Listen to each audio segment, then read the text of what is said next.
انہوں نے اپنے ٹویٹ کے ذریعے بتایا کہ عمران خان نے اپنی وزارت عظمیٰ کے دوران صرف 14 تحائف ایسے رکھے ہیں جن کی قیمت ادا کرنا ضروری تھی اور ان تحائف کی قیمت قانون کے مطابق ادا کی گئی۔ باقاعدہ ٹیکس کے گوشواروں میں اس کا ذکر کیا گیا اور جو ٹیکس لاگو ہوتا تھا وہ بھی ادا ہوا، اور اس وقت مجموعی طور پر توشہ خانہ تحائف پر عمران خان کو 17 سال کی غیر قانونی سزا سنا دی گئی ہے، اس کے باوجود بھی کہ سب کچھ ڈکلیئر ہے۔ لیکن اس پر بھی تسلی نہیں ہوئی تو پھر یہ تحائف جو ہے ان کے معاملے پر ایک اور کیس جو ہے وہ بنایا جا رہا ہے، جبکہ دوسری جانب نواز شریف کا کیس، زرداری کا کیس، مطلب وہ تحائف جو ممنوع تھے، جو نہیں لیے جا سکتے تھے، وہ لے کے بھی وہ جناب بری و ذمہ ہے۔ نیب نے کہا ہے کہ ہمیں تو جناب بے شک ان کو بری کر دیں، ہمیں کوئی مسئلہ نہیں ہے کیونکہ انہوں نے قانون کے مطابق سارا کچھ کیا۔ تو یہ سارا کچھ ہو رہا ہے، دھڑا دھڑ ادھر کیسے سے ان کو مل رہا ہے ریلیف۔ حکومت کی طرف اگر آ جائے تو جس حکومت نے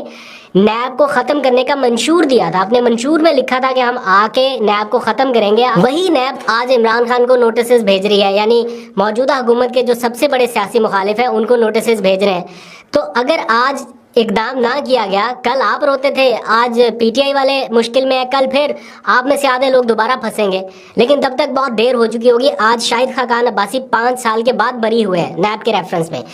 کل عمران خان بھی ہو جائے گا، لیکن جو وقت شاہد خاقان عباسی نے برداشت کیا، جو وقت مفتاح اسماعیل نے برداشت کیا، 5 سال تک عدالتوں کی پیشیاں، میڈیا ٹرائل اور جو کچھ ہوا، اس کا حساب کون دے گا؟ جو پہلے غلطیاں ہو چکی ہیں اگر وہی دہرانی ہے اور اسی کو جواز بنا کے آپ نے اپنی سیاست کو آگے لے کے چلنا ہے تو کل پھر پھنس سکتے ہیں آپ۔ تو یہ وقت تو بدلتے ہم نے دیکھ لیا، یہ خام خیالی تھی کہ وقت نہیں بدلے گا، وقت تو بدلا۔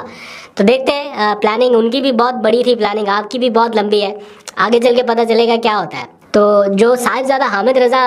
بتا رہے ہیں، جو ان کو لگ رہا ہے عمران خان کے قریبی ساتھی ہیں، اس ٹائم ان سے ملاقاتیں رہی ہیں، ان کو بھی یہ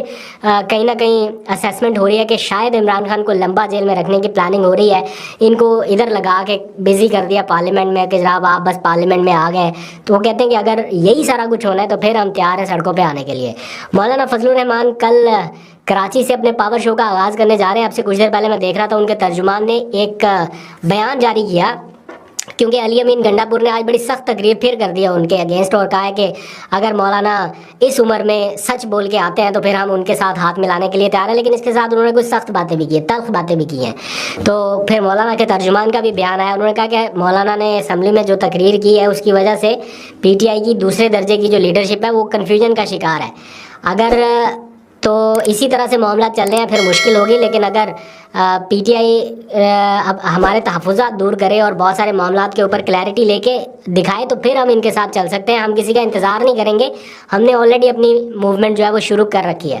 تو اگر میرا خیال ہے کسی موقع پہ آپ کو مشترکہ جدوجہد کرنی ہے یا مل کے آگے بڑھنا ہے یا آپ کا ایم ایک ہے، تو پھر یہ چھوٹی موٹی چیزیں اور بیان بازی سے میرا خیال ہے اگر گریز کیا جائے اور کسی ایک جگہ پہ بیٹھ کے معاملات کو یا ایک دوسرے کی جو کہ تحفظات ہیں ان کو دور کر دیا جائے تو میرا خیال ہے بیٹر انڈرسٹینڈنگ ہو سکتی ہے جب آپ کا گول ایک ہے۔ تو لیٹس سی کیا ہوتا ہے، آپ کو اپڈیٹ کریں گے۔ ابھی تک کے لیے